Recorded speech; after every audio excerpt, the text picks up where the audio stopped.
Beneath the restless waves of the Atlantic, there are whispers, cities swallowed whole, kingdoms erased from the maps of men, but not from the memory of the sea. The ocean floor is a graveyard of forgotten civilizations, where stone pillars lie broken, streets buried in silence, and myths become indistinguishable from truth. What was lost to the tide may yet reveal what humanity has chosen to forget.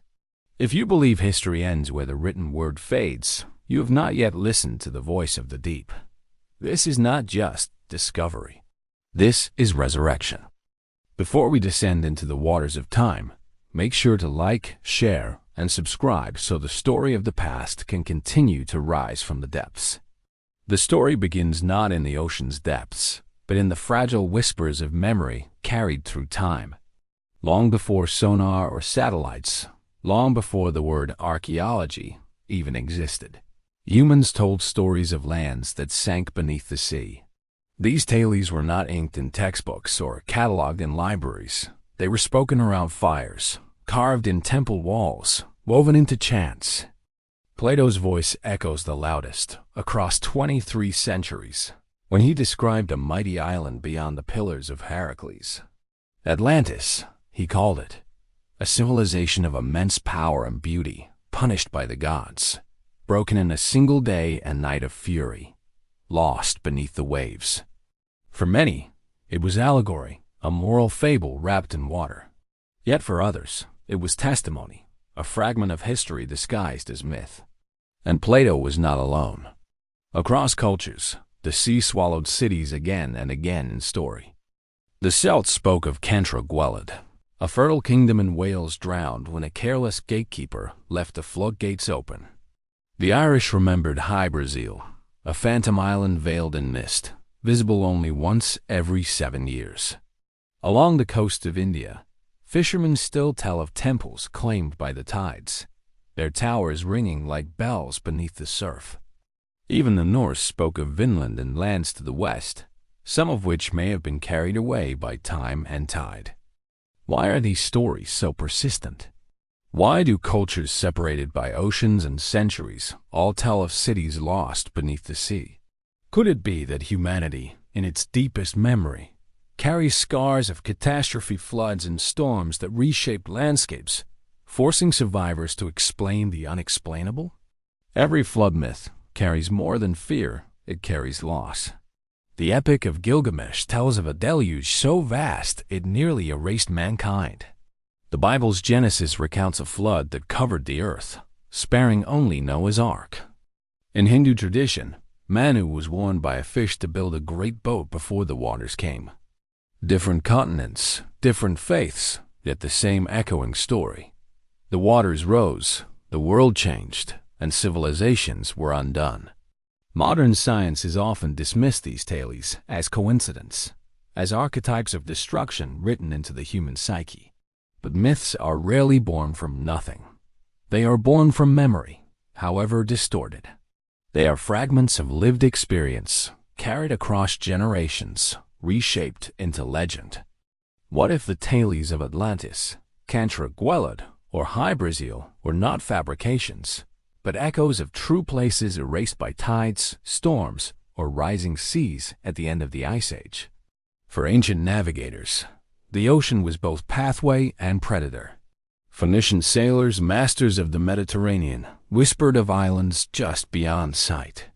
West African griots sang of kingdoms swallowed when the ocean reached too far inland. In the Americas, coastal tribes told of settlements taken by sudden waves.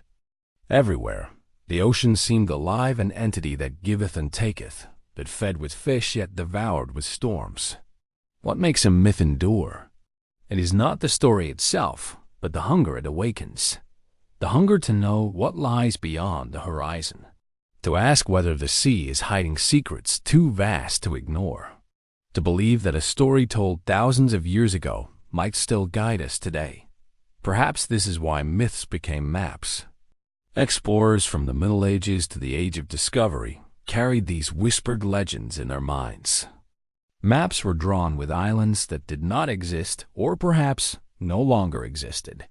Mariners searched for Atlantis, for Antillia, for St. Brendan's Isle. and in searching, they reshaped the world. It is here that our journey begins, not with facts carved in stone, but with words passed through centuries.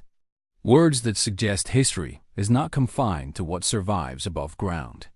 Sometimes, history sleeps beneath the waves, waiting for us to listen. The line between myth and memory has always been fragile. Stories stretch and shift like shadows on the water, but at their core, they hold something solid. A people do not invent floods if they live in deserts. They do not conjure vanished islands if their eyes have never seen the sea. For those who told these tales, the ocean was not just backdrop, it was destiny. Plato's Atlantis is often treated as the cornerstone of this narrative, the spark that lit centuries of speculation. But his story was never told in isolation. When he spoke of a vast island beyond the known world destroyed in fire and flood, he may have been repeating echoes heard from travelers, or perhaps even from Egyptian priests who claimed to keep records stretching back thousands of years. If so, then Atlantis was not invention, but inheritance. Other cultures carried their own inheritances. The Berbers of North Africa told of lands swallowed by sudden seas. The Yoruba of West Africa sang of ocean, the goddess of rivers, who could unleash waters to cleanse and destroy. Across the Atlantic, the Taino of the Caribbean spoke of islands that rose and sank at the will of the gods. The Polynesians, masters of the Pacific, carried oil maps of shifting islands, some of which disappeared beneath waves before their canoes returned. Again and again, the theme persists. Civilizations are not as permanent as they appear. Stone crumbles, towers fall, and even land itself may sink. When archaeologists in the modern era began to study these myths, many dismissed them as coincidence. A culture might invent a flood myth to explain natural disasters or to instill reverence for the sea. But as patterns emerged, doubt began to give way to curiosity. How could so many myths, separated by distance and culture, tell of lands lost to the ocean? Could they all be describing fragments of a single truth that as the Ice Age ended and sea levels rose, entire coastlines were erased? Imagine the world 12,000 years ago. Vast ice sheets still gripped the northern hemisphere, towering over continents like frozen mountains. But slowly, the earth warmed. Glaciers fractured, rivers swelled, seas crept inland. The rise was not gentle, it was violent, sudden, catastrophic. Villages built on coasts were drowned within a generation. Valleys became bays, plains became gulfs, and what was once home became seabed. For the survivors, the only way to preserve memory was through story. And so the myths were born. A drowned city became a moral tale of divine punishment. A vanished island became a ghostly kingdom glimpsed only in dreams. Oral traditions carried these memories across centuries, long after the physical ruins had been claimed by coral and sand. But myths do more than preserve, they guide. Sailors chasing phantom islands sometimes stumbled upon real ones. Legends of sunken lands inspired explorers to keep searching the horizon. Myths became not just memory, but motivation. Without them, maps might have remained blank and oceans unconquered. Still, the heart of these myths was not just geography. It was warning. Each tale of a sunken city whispered the same truth. Nothing built by human hands is eternal. Pride may summon punishment. Nature may reclaim what was borrowed. Civilization itself rests on fragile ground, as vulnerable as a sandcastle against the tide. Perhaps that is why these myths endure even in our modern age. They echo our deepest fears, that we too might lose everything in a single day and night. And they offer a mirror. If the ancients were undone by the sea, might we share their fate? As the first chapter of our journey unfolds, the line between story and reality becomes harder to separate. Legends once dismissed as fantasy begin to shimmer with possibility. What if Plato's allegory was more than philosophy? What if Cantor-Guelid High Brazil and countless other tales are not fabrications, but faint signals from a drowned past? The myths may not give us coordinates, but they give us a map of memory, desire, and fear. Unlike all maps, it points somewhere. The question is, do we dare follow? The ocean does not yield its secrets easily. For every story of a sunken kingdom, there is a skeptic ready to dismiss it as fantasy. And yet, history itself has shown how myths can carry the seed of truth. Take Troy, for example. For centuries, the city described in Homer's Iliad was thought to be pure legend, a stage for poetry, not reality. But when Heinrich Schliemann unearthed its ruins in the late 19th century, the world was forced to reconsider. If Troy could rise from the dust, could not other myths also prove to be fragments of forgotten history? The sea makes such recoveries more difficult, for it guards its ruins in silence. Beneath waves, stone becomes cloaked in coral, inscriptions vanish, and centuries of sediment erase familiar shapes. What was once a bustling marketplace becomes nothing more than broken shadows on the seabed. To the diver, it may look like nothing at all until the story breathes life back into the stones. And so, the myths endure as our guide. The Greeks preserved tales of Atlantis, yes, but also of Helice, a city that truly did vanish beneath the sea in 373 BCE, struck by an earthquake and consumed by waves. For centuries, Helice was dismissed as just another legend. But in the 20th century, archaeologists uncovered its ruins beneath layers of silt. What was once myth stood revealed as history. This pattern repeats across the globe. Ancient Alexandria once had a lighthouse that towered above the Mediterranean, counted among the 7 wonders of the world. For centuries, it was gone until divers began to find its massive stones, collapsed beneath the waters of the harbor. In India, the shoreline temple complex of Mahabalipuram was long said to have 6 hidden companions claimed by the sea. In 2004, after a devastating tsunami pulled waters back from the coast, fishermen reported seeing stone walls and temples revealed for the first time in centuries. When archaeologists investigated, they found evidence of structures lost beneath the waves. These stories show us that myth and reality are not enemies. They are dance partners. The myth preserves the memory, and archaeology provides the proof. One without the other is incomplete. But what of the Atlantic? Here, the myths are older, grander, harder to pin down. The Celtic tales of Cantrip Gweled speak of bells that can still be heard beneath the waves on stormy nights. Irish sailors swore they glimpsed High Brazil on the horizon, an island of eternal wealth and wisdom. Even in maps from the 14th and 15th centuries, High Brazil appears as though it were real, a phantom land marked with ink. Some explorers claim to land on it, describing strange inhabitants and impossible riches. Others found only ocean. Skeptics will say such islands are tricks of light, mirages on the horizon, or inventions meant to lure sponsors and settlers. But the persistence of the stories raises questions.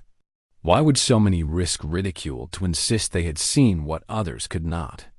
Why would cartographers, tasked with shaping the world's understanding, continue to mark these phantom islands on their maps? Perhaps the answer lies in the ocean itself. The Atlantic is vast, and its surface conceals more than it reveals. An island seen in one generation could vanish in another, swallowed by rising seas, volcanic collapse, or tectonic shifts. To the sailor, it would appear as if the world itself were playing tricks land here today, gone tomorrow. But to the storyteller, such disappearances demanded explanation. And so myth was born, filling the silence with gods, curses, and mysteries. As we listen to these tales, we must remember that they are more than fantasy. They are testimony.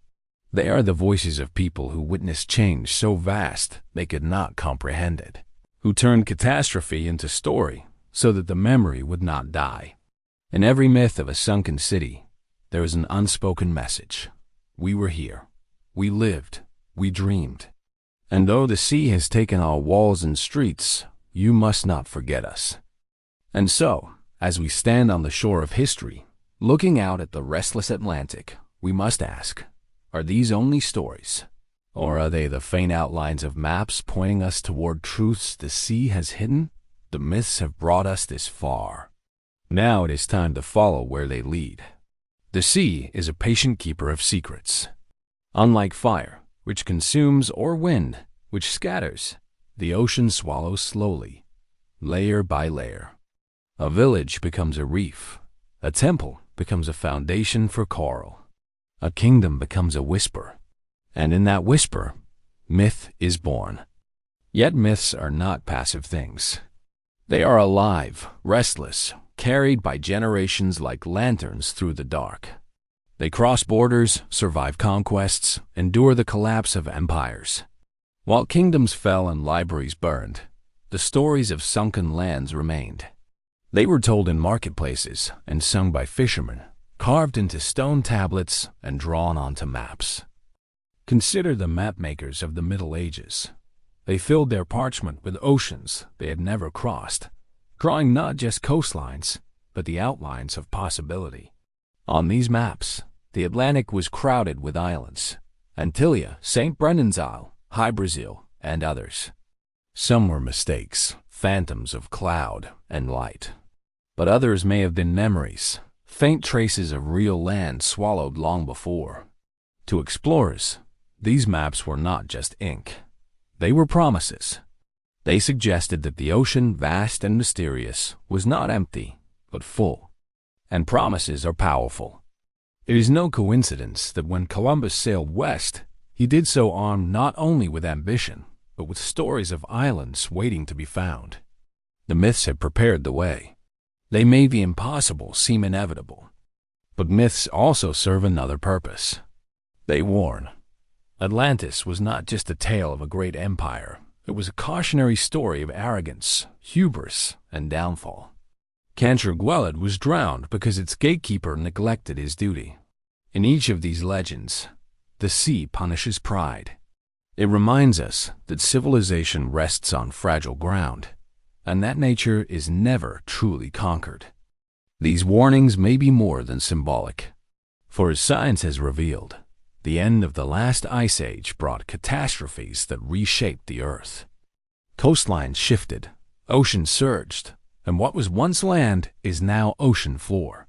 The Black Sea, now vast and brimming, may once have been a smaller lake until rising seas breached its barriers, flooding entire settlements in a matter of weeks.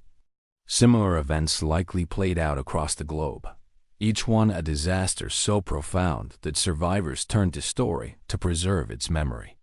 The myths, then, are not just tales. They are records, not written in ink, but in grief, not etched on stone, but spoken with urgency. Do not forget what was lost. Do not repeat our mistakes. Do not believe the sea is yours to command. And yet, for all their warnings, the myths also beckon. They whisper of hidden worlds beneath the waves, of towers that rise through murky light, of streets where fish swim between columns, of kingdoms waiting to be rediscovered. They awaken something deep within us: the hunger to know, the longing to connect with a past that feels both distant and familiar. It is here, at this intersection of memory and mystery, that our journey truly begins. Myths alone cannot prove the existence of sunken cities, but they point us toward the places where truth may still sleep. They are the compass, and we are the explorers. The sea has kept its counsel for millennia, but stone does not lie forever. Beneath the waves, there are structures that do not belong to nature. Walls too straight, pillars too deliberate, roads too precise. Legends may guide us, but soon we must descend and see for ourselves. For if myths became maps, then maps may lead us to ruins. And ruins silent, half-buried, waiting may at last reveal whether the voices of our ancestors were telling stories or telling history. The tide rises. The myths have spoken. And now we prepare to follow their call into the deep. Beneath the shimmering surface of the world's oceans lie fragments of something that should not exist. Broken walls, shaped stones, pathways too precise to be nature's work, silent witnesses to a story half buried in sand. These are not merely legends carved in words. These are ruins, stubborn and enduring, rising from the seabed like echoes of a forgotten world. The ocean floor, to most, is a blank canvas of sand and rock. But divers and explorers have long whispered of stranger shapes, angles, and structures where only chaos should reign. Off the coast of Japan, at Yonaguni, a vast stone formation juts from the seabed like a colossal staircase descending into the abyss. Its steps are sharp, its terraces deliberate, its walls etched with patterns that defy chance. Some say it is the work of ancient hands, a monument swallowed when the seas rose. Others insist it is geology playing tricks, carving straight lines from stone with the patience of time. But to swim among those structures is to feel the weight of intention, as though you are not in a natural cavern, but in the ruins of a sunken city. Further west, off the shores of India's Gulf of Kamhat, sonar has revealed vast grids on the seabed, rectilinear shapes stretching for miles, as if streets and foundations were laid long before the modern age. Divers recovered artifacts, stone tools, pottery, objects that seemed far older than the civilizations we know. Some scientists recoiled at the implications. If these ruins are as old as they appear, they predate the Indus Valley civilization by thousands of years. That would mean humanity's story is not one of sudden invention, but of rise, collapse, and rebirth. And then there is the Mediterranean, a sea as rich in ruins as it is in myths. Off the coast of Egypt, divers have uncovered the submerged remains of Heraclean and Canopus, cities once vibrant, now lying beneath silt and seagrass. Colossal statues rest on the seabed, toppled but unbroken, their faces gazing upward as though waiting for the sun to return. For centuries, Heraclean was dismissed as legend, mentioned only in passing by ancient historians. Now, its stones speak for themselves. The myths were not lies, they were memories. Everywhere we look, the line blurs between geology and architecture, between accident and design. Coral grows across what seem to be temple walls. Fish dart between columns that resemble the remnants of porticos.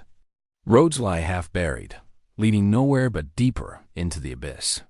Each discovery asks a question that science struggles to answer. Are these truly the works of forgotten civilizations, or is nature more cunning than we imagine, shaping stone to mirror our ambitions? Skeptics argue for caution. The sea distorts. Erosion sculpts.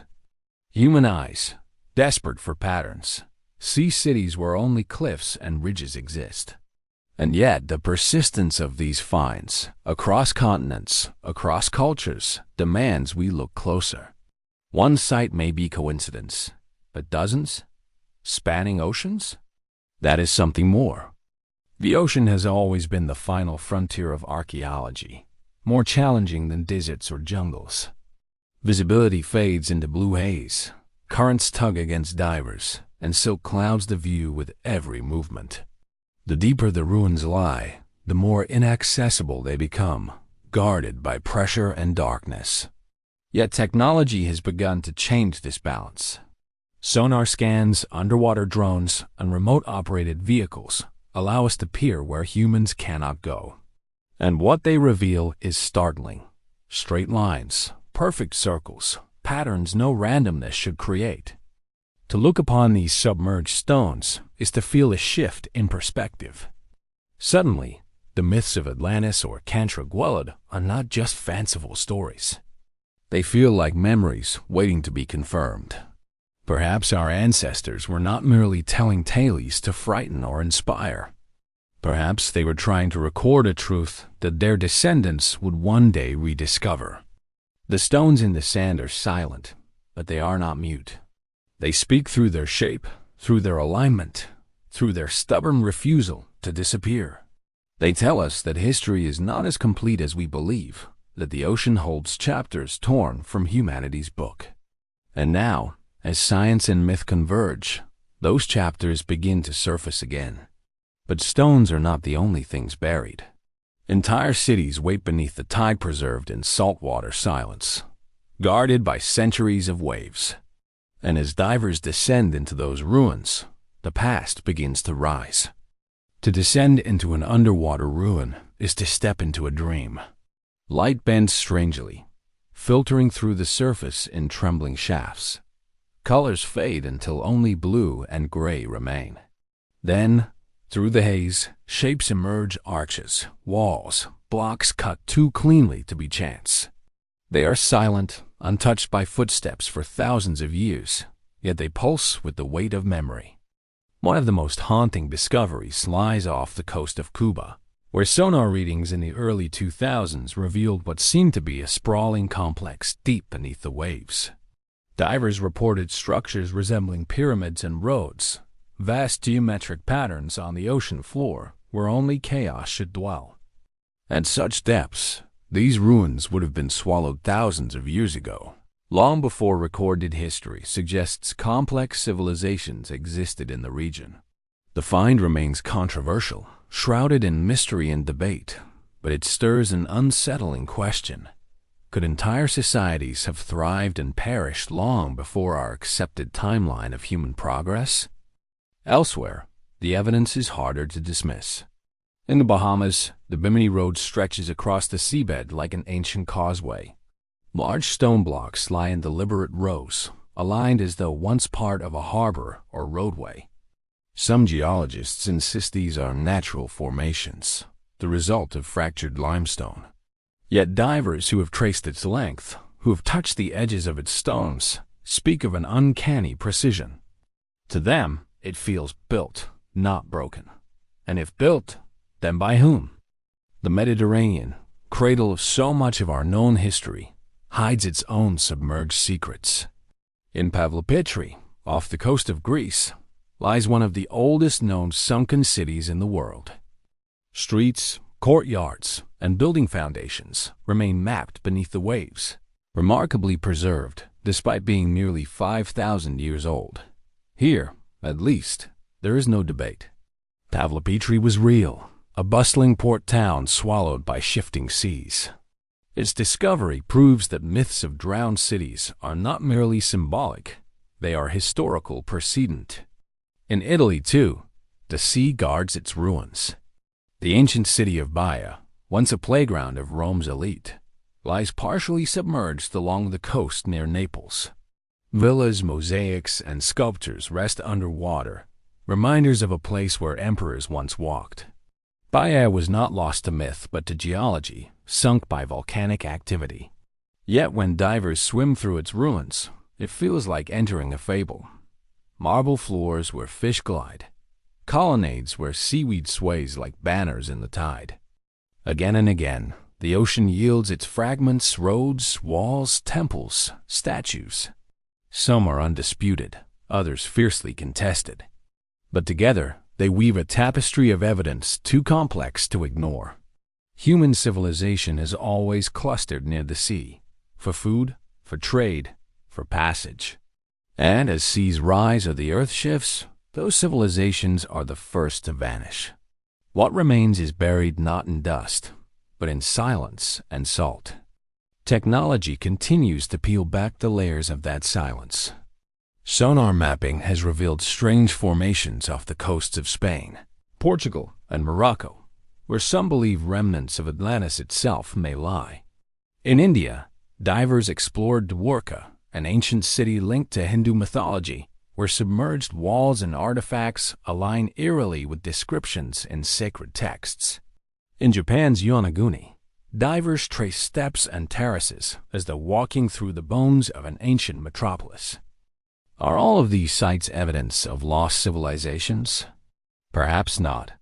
Nature is skilled at mimicry, at shaping stone into forms that resemble our own handiwork.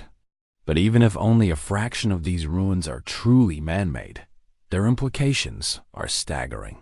They suggest not only that human history is older than we believe, but that it is cyclical, that civilizations rise, fall, and are forgotten, only to be rediscovered when the ocean grants us a glimpse. The stones in the sand remind us of what time seeks to erase.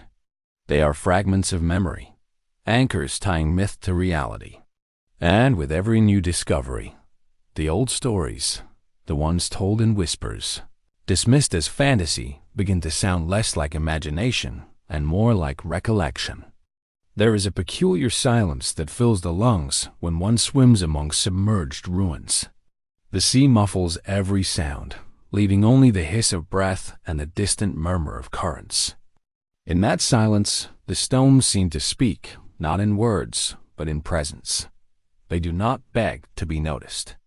They simply endure, waiting for us to decide whether we will believe our eyes. Nowhere is this more evident than at Yonaguni, off the coast of Japan.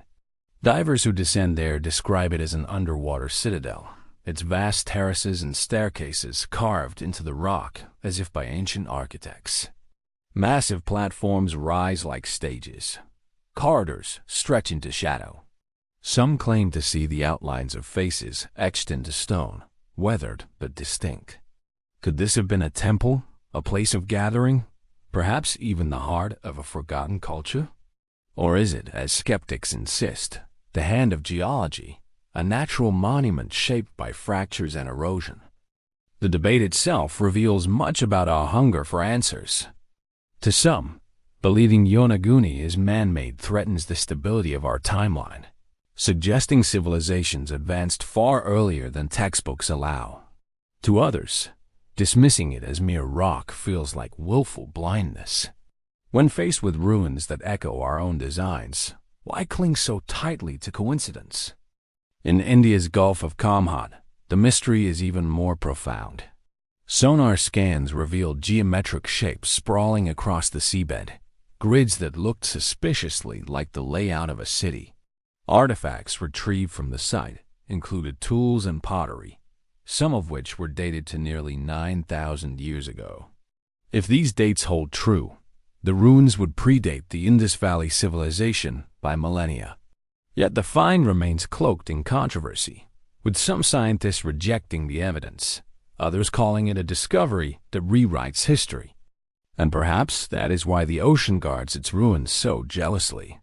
To accept them is to unravel the comfortable narrative of human progress, a narrative in which civilization blooms suddenly, neatly, in Mesopotamia or Egypt, and marches forward without interruption. But the sea tells a different story. It tells of rises and falls, of cities built and broken, of knowledge gained and lost. It tells us that what we know of history is only what has survived above water. Consider the ruins of Pavlopetri in Greece. Here, there is no doubt. Streets, houses, and courtyards stretch beneath the waves, preserved in remarkable detail. 5,000 years ago, this was a thriving port, alive with trade and laughter. Today, fish swim through its avenues, and seaweed curls where market stalls once stood. Pavlopetri forces us to confront the reality of sunken cities, not as allegory, but as fact. And once one city is proven, how many others might wait unseen? The stones in the sand do not answer. They offer only questions, etched in silence. Were these cities victims of earthquakes, swallowed by shifting plates? Did rising seas at the end of the Ice Age claim them, drowning coastlines before history began? Or were they, as the myths insist, punished by gods, undone by hubris, reminders that nature bends to no empire? Each theory holds weight. Each fragment of stone is a clue, but none complete the puzzle. And perhaps that is the ocean's final trick. It gives us pieces, never the whole. It invites us to imagine, to connect myth and memory, to wonder what lies beyond the reach of our instruments. For in the end, every ruin beneath the waves whispers the same truth. Our world is older, stranger, and more fragile than we care to admit. And the ocean, vast and unyielding, is both witness and judge. But the stones are not done speaking. For beyond scattered ruins and solitary walls lie entire cities preserved beneath the tide, hidden kingdoms that challenge not only our understanding of history, but of ourselves. The deeper we descend, the more the ocean reveals, and yet, the less certain we become. For every wall, every roadway, every submerged column, the same question surfaces. Who built this, and when? The answers slip through our fingers like water.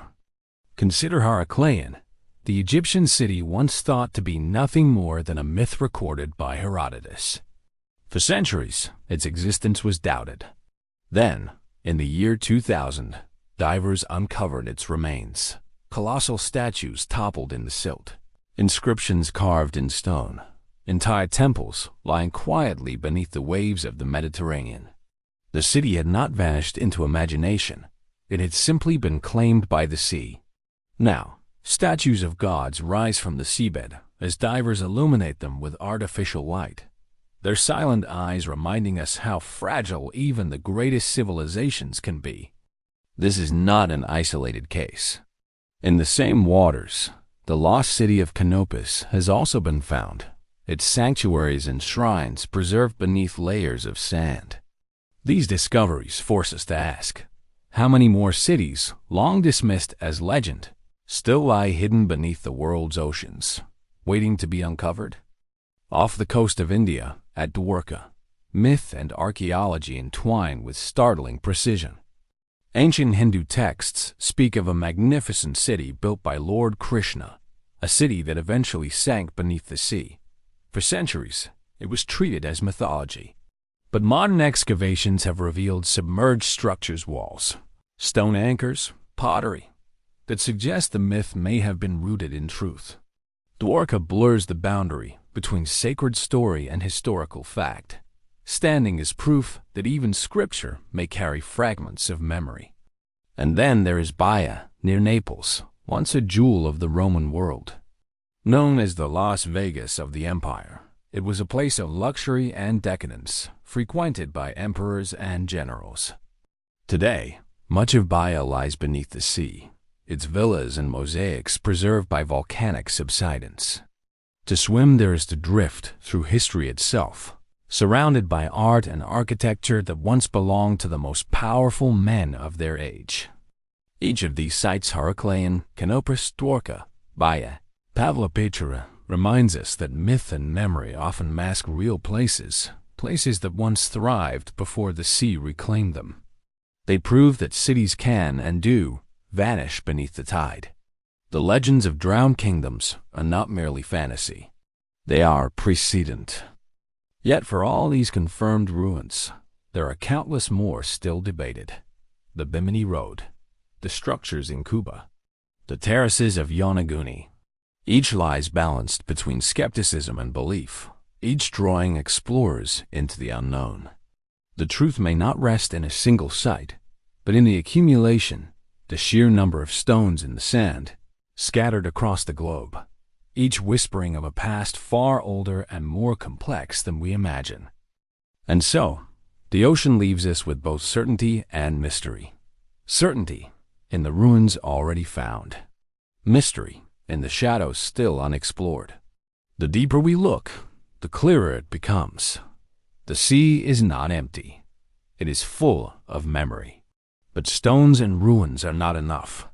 They are the bones of forgotten empires, silent and unyielding. To understand the civilizations that may have risen and fallen along the Atlantic's edge, we must look not only at structures, but at the possibility of entire peoples, entire cultures lost to time and tide. The myths gave us the map. The stones have given us proof. Now, we turn to the greatest mystery of all, the forgotten empires of the Atlantic itself. The Atlantic has always been a restless ocean. Its tides pound the shores of continents, its storms sweep across hemispheres, and its currents shape the climate of the entire world. To stand at its edge is to feel its immensity, the sense that beyond the horizon lies not only distance, but memory. For in the Atlantic's depths, many believe, lie the remains of empires erased by time. Long before satellites traced our shorelines, long before science mapped the ocean floor, people whispered of lands that once thrived where only waves roll now. The most famous of these whispers is Atlantis, the island nation described by Plato over 2,000 years ago. A civilization said to have been wealthy, powerful, and dazzling in its achievements, only to be swallowed by the sea in a single day and night of misfortune. To some, Atlantis is allegory, a philosopher's warning against pride. To others, it is memory, a fragmented account of a real place destroyed by forces too great to resist. But Atlantis is not alone in the annals of myth. Across cultures, stories of drowned worlds echo one another like waves meeting in the middle of the sea. The Celts spoke of High Brazil, an island of wonder that appeared on the horizon once every 7 years before vanishing again beneath the waves. Norse sailors told of lands swallowed by the sea, where gods waged their final battles. In West Africa, griots sang of empires that stretched to the ocean's edge, their glory cut short by waters that rose without mercy. In the Caribbean, oral traditions recall islands that once existed, only to sink when the sea grew jealous of their splendor. These tales, scattered across geography and culture, share a rhythm too familiar to ignore. Great cities undone by water, kingdoms reduced to silence beneath the tide. Could so many separate traditions all be inventions? Or do they preserve, in their own languages, the memory of a global event, something our ancestors witnessed, recorded and passed on through story when no other record remained? Geology offers clues. At the end of the last ice age, vast ice sheets melted, sending trillions of gallons of water rushing into the oceans. Sea levels rose by more than 400 feet, swallowing coastlines, drowning valleys, erasing the homes of millions who lived along fertile shores. The rise was not uniform. In places, the sea surged suddenly, catastrophic and final. Imagine watching your world disappear in weeks, the ocean advancing mile after mile, consuming villages, forests, and fields. To those who survived, how else could the story be told but as punishment, as cataclysm, as the wrath of gods? If entire coastlines were lost, could entire civilizations have vanished with them? This is the question that lingers in every myth of a sunken empire. Archaeology gives us fragments. Pavlopetri in Greece, Dwarka in India, Heraclean in Egypt. All prove that advanced societies did exist at the water's edge, and all prove they could be erased. What then of the Atlantic? Could its depths conceal not just isolated ruins, but entire forgotten nations? The sea keeps its secrets well. Beneath its waves lies an abyss vast enough to swallow continents, its floor largely unexplored even today. Sonar scans have revealed mountains taller than the Alps, trenches deeper than Everest is high, plains that stretch for hundreds of miles. Hidden in that immensity, how many cities could rest unnoticed, their stones shrouded by silt, their stories sealed away? Perhaps the myths are more than dreams. Perhaps they are maps. Perhaps they are warnings. The Atlantic has taken much from us, but it has also given something back. A trail of whispers, fragments of truth scattered in story and stone.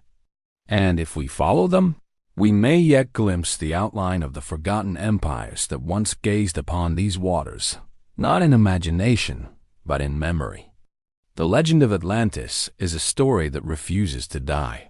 For 2,000 years, it has endured retold by philosophers, explorers, mystics, and scientists alike. But what gives this tale such weight? Perhaps it is not the story itself, but the echoes it awakens in us. The sense that civilization is fragile, that greatness is temporary, and that beneath the sea lies a truth we are not yet ready to confront. Plato's description is tantalizing in its precision. He spoke of a vast island empire, rich in resources, adorned with palaces and temples, governed by kings descended from gods. Its fleets commanded the seas, its armies stretched across continents. And yet, with all its power, Atlantis fell in a single day and night, swallowed by the ocean without a trace. Was this simply allegory, a parable about pride and downfall? Or was Plato recording, however imperfectly, a memory passed down from a time when seas rose and empires drowned? Modern researchers have scoured the Atlantic for signs. Some point to the Azores, a chain of volcanic islands in the mid-Atlantic, as remnants of a once larger landmass. Others look to the Canary Islands, with their pyramids and ancient carvings, as possible fragments of an Atlantean culture. Off the coast of Cuba, sonar has detected geometric structures deep beneath the waves' walls and avenues that seem far too ordered to be natural. Could these be ruins of a city lost when sea levels surged thousands of years ago? But the search for forgotten empires is not confined to Atlantis alone. Across the Atlantic world, stories of sunken kingdoms emerge again and again. In Ireland, tales of High Brazil describe an island that shimmered like a phantom on the horizon, appearing briefly before vanishing. To sailors, it was both temptation and warning, a place half believed yet never forgotten. Off the coast of Wales, the legend of Cantra Gwelod speaks of a fertile kingdom drowned when its floodgates failed. The bells of its churches, locals claim, can still be heard on quiet nights beneath the sea. In West Africa, too, echoes of drowned worlds appear in oral tradition. Stories tell of kingdoms that thrived at the edge of the Atlantic, swallowed by rising tides, their people scattered inland. Could these tales preserve memories of coastlines lost at the end of the Ice Age, when the ocean advanced hundreds of miles, consuming everything in its path? Geology offers sobering confirmation. 12,000 years ago, as ice sheets melted, the Atlantic surged upward with terrifying speed. Catastrophic floods reshaped landscapes across the globe. Valleys became gulfs. Rivers became bays. Entire lowlands vanished. If civilizations existed along those coasts, their cities would now lie hundreds of feet beneath the waves, buried beyond sight, preserved only in story. And perhaps this is why the myths converge.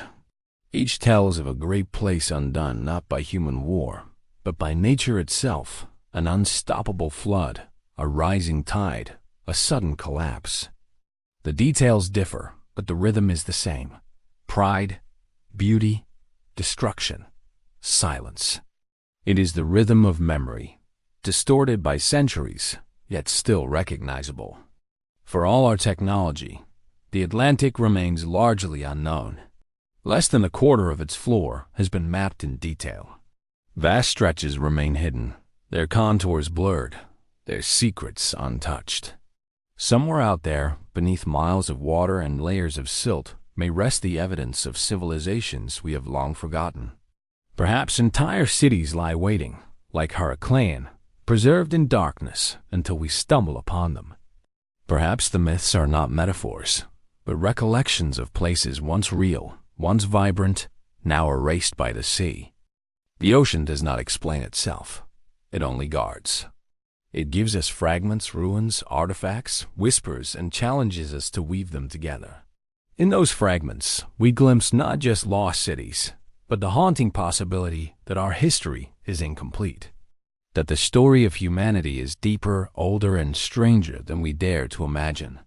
And if such empires once existed in the Atlantic, if they truly rose and fell before our recorded history began, then the ruins we have already uncovered are only the beginning. The sea is not finished with us yet. Imagine descending into the Atlantic's depths, the light fading above you, the world narrowing to beams of artificial glow piercing the darkness. The deeper you go, the more alien it feels, an endless midnight realm where mountains rise unseen and plains stretch farther than the eye can travel. It is here, in this abyss, that we search for forgotten empires. Explorers have long been drawn to the possibility of civilizations hidden beneath these waters. In the 1970s, off the coast of Bimini in the Bahamas, divers discovered massive stone blocks aligned in a way that resembled a road or wall. The so-called Bimini Road immediately stirred speculation. Could this be a remnant of Atlantis, or of another lost culture drowned by the rising seas? To believers, the structure seemed deliberate, a man-made pathway vanishing into the deep. To skeptics, it was nothing more than natural limestone formations, fractured and shifted by time. And so the debate remains unresolved, balanced between wonder and dismissal.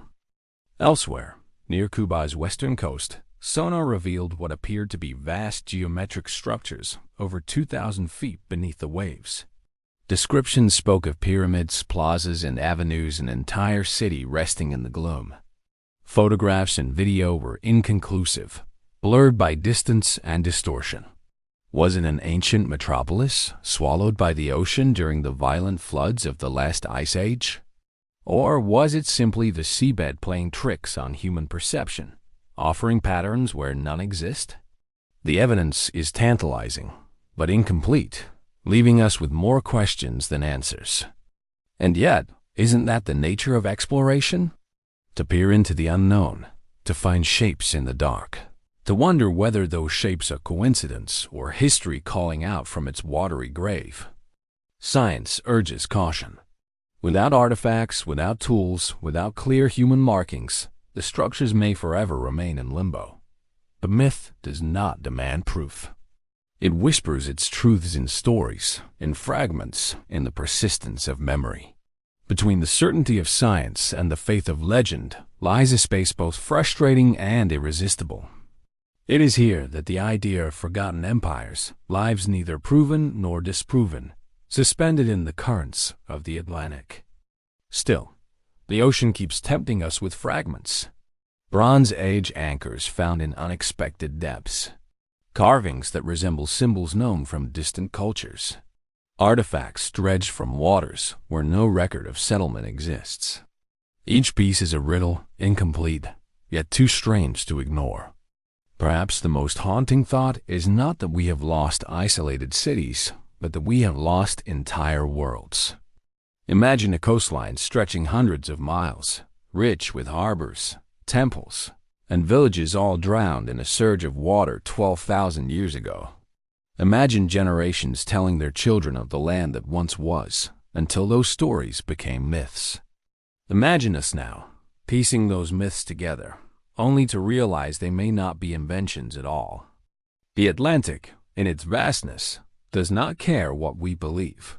It has no need to prove itself. But as our instruments improve, as sonar scans grow sharper and submersibles probe deeper, the possibility increases that one day the ocean will yield something undeniable.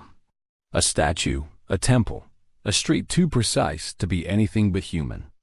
And when that day comes, the line between myth and memory will dissolve. Until then, we are left with silence and shadow. But silence is not emptiness. It is the pause before revelation, the quiet that hints at truths still buried beneath the tide. And in that silence, we begin to sense it. The presence of civilizations forgotten, their voices carried not in words, but in waves, waiting for us to listen. The stories converge like currents, swirling together into one haunting question. What if entire civilizations once stood where only waves rise now? Myths alone could be dismissed as fantasy, but the fragments unearthed, the ruins in Greece and Egypt, the roads in Bimini, the shadows off Cuba, refuse to let the thought go. They whisper that the Atlantic has always been more than a void between continents. It has been a cradle, a grave, and perhaps a keeper of histories older than we know. What makes this possibility so unsettling is not just the scale of what may be lost, but the silence that surrounds it. Land empires leave monuments, writings, chronicles carved in stone. But the sea erases so thoroughly that even memory itself must fight to survive. What remains comes to us diluted, reshaped into parables of gods, punishments, and cataclysms. To our ancestors, perhaps, the only way to make sense of such devastation was through myth. And in those myths, the ruins of forgotten empires still breathe. Take the story of Cantreguelad in Wales, the drowned kingdom said to have been protected by seawalls, lost when a careless watchman left the gates open. Or the tale of Lyoness off Cornwall, remembered as a thriving land of towns and fields, swallowed by the ocean in a single night. These stories, like Atlantis, carry the same cadence of disaster, echoing the rhythm of a world erased. They are too similar, too widespread to be coincidence. They suggest not one lost kingdom, but many. Science, too, cannot dismiss the possibility. We know the sea rose with terrifying speed at the end of the Ice Age. We know coastlines were redrawn, valleys drowned, plains consumed. And we know human beings were there, building, trading, shaping their world along those fertile coasts. It would be strange if no settlements, no towns, no centers of power were lost to those rising tides. The question is not whether the sea took civilizations. The question is how much it claimed and how much remains beneath it. Modern technology is beginning to peel back the veil. Submersibles probe where light cannot reach. Sonar scans sweep the seabed in delicate lines. Each discovery, no matter how small, feels like a step closer to revelation. And yet, the ocean resists. It keeps its secrets cloaked in pressure, darkness, and silence.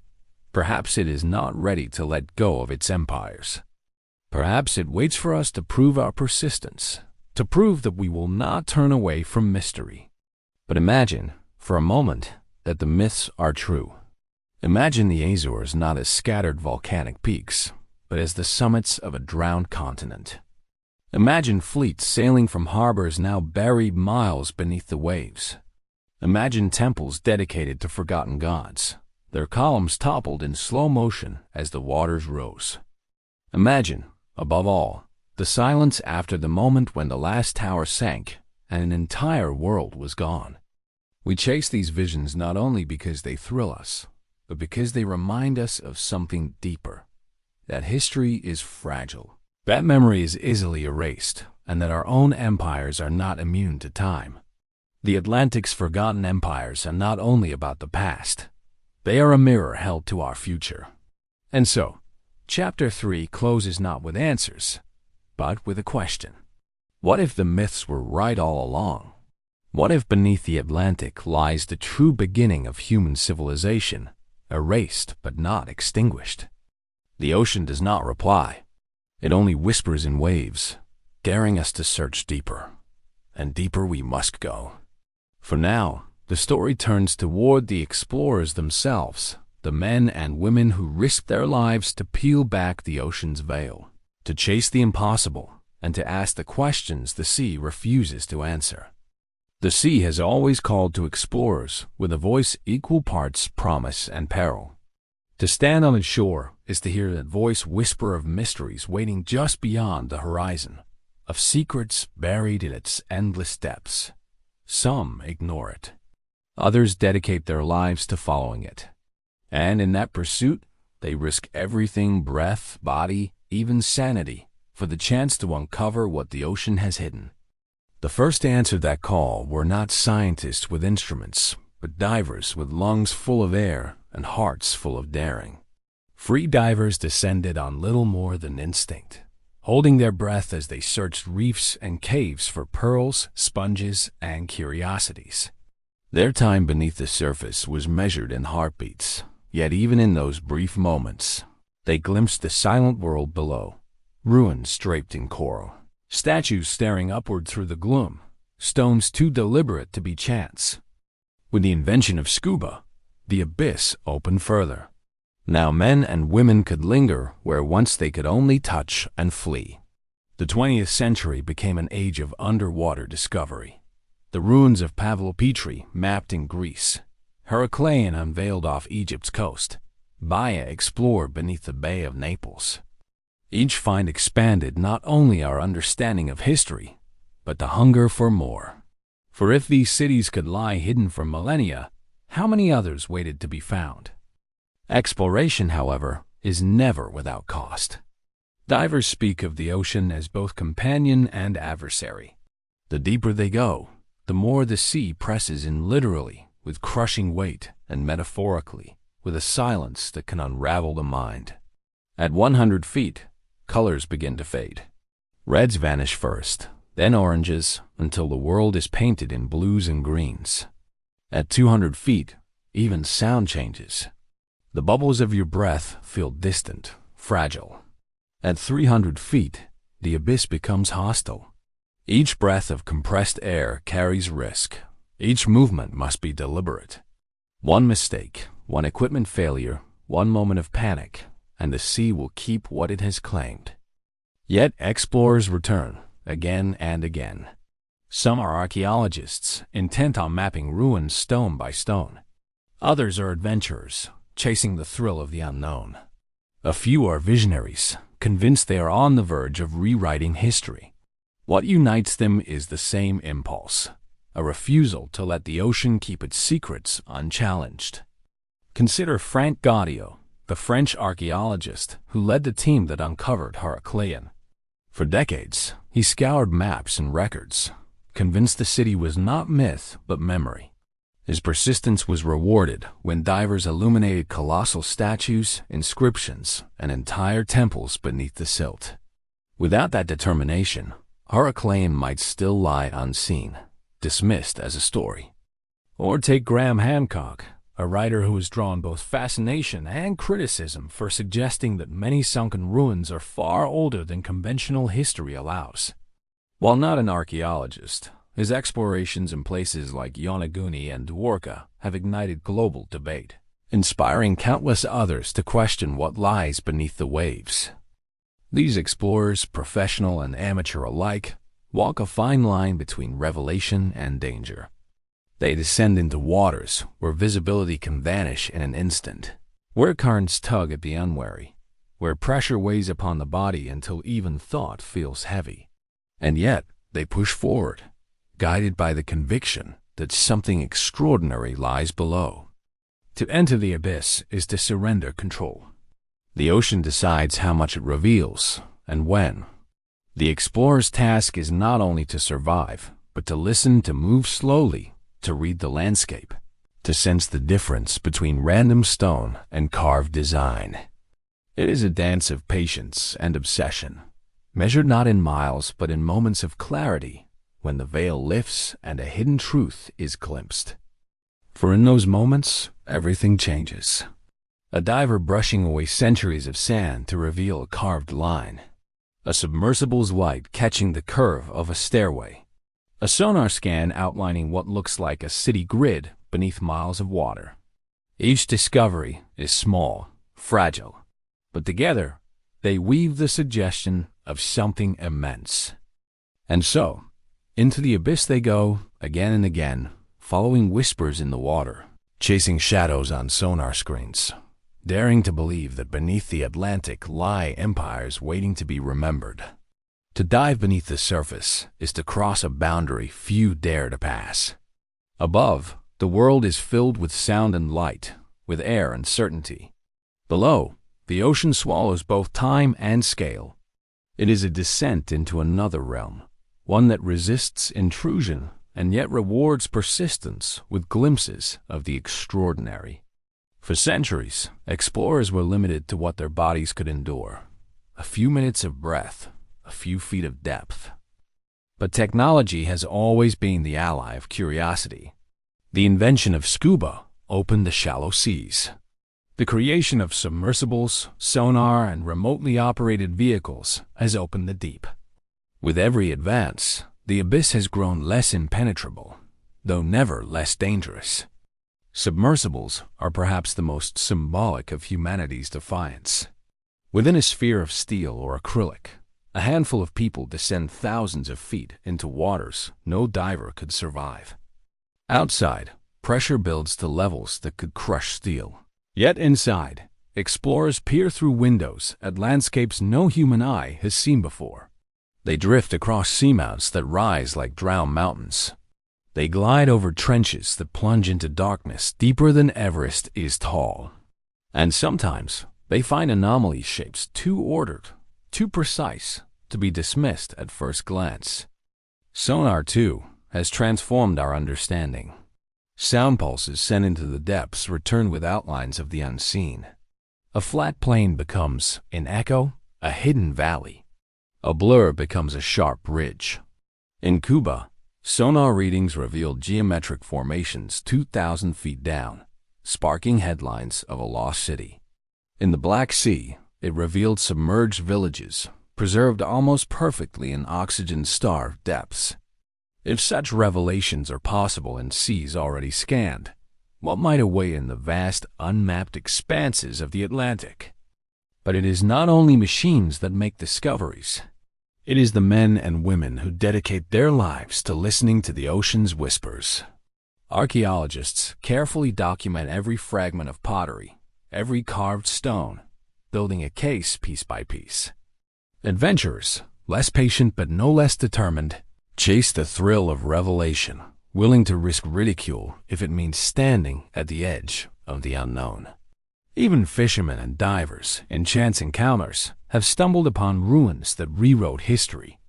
One cannot speak of explorers without speaking of risk. The ocean is not generous with those who overstep. Decompression sickness, nitrogen narcosis, equipment failure, each dive is a gamble. Submersibles, too, are not immune to peril. To descend thousands of feet is to place one's life in the thin walls of a fragile vessel, surrounded by forces beyond comprehension. Every moment below is a negotiation with death, carried out in silence. And yet, there is a kind of reverence in this danger. Explorers often describe the abyss not as hostile, but as sacred. They speak of awe, of humility, of the overwhelming reminder that we are small in a vast ancient world. To walk through ruins on land is to feel history. To drift through ruins underwater is to feel eternity. The ocean's touch erases the noise of time, leaving only stone and silence. The deeper they go, the clearer the realization becomes. Exploration is not only about discovery. It is about listening to what the sea allows us to know. Each expedition is a conversation, one in which the ocean speaks slowly, cryptically, and only to those willing to wait. And so, explorers return from the abyss with stories half told. A shadow that looked like a staircase. A sonar scan that hinted at a plaza. A statue lifted from silt, its features worn but unmistakably human. These fragments ignite debate, stir imagination, and inspire others to descend again. The abyss resists certainty, but it does not resist wonder. And perhaps that is why explorers keep going back, because in that darkness, they are reminded that mystery itself is a form of truth. Every descent is a negotiation between belief and evidence. Explorers plunge into the abyss searching for proof, yet what they bring back often straddles the divide between certainty and speculation. In the twilight of the deep, where visibility fades and imagination sharpens, a line carved into stone can feel like a message. A cluster of blocks can feel like a wall. And sometimes it is. But sometimes it is only the sea playing with our longing for answers. At Yonaguni, this tension is palpable.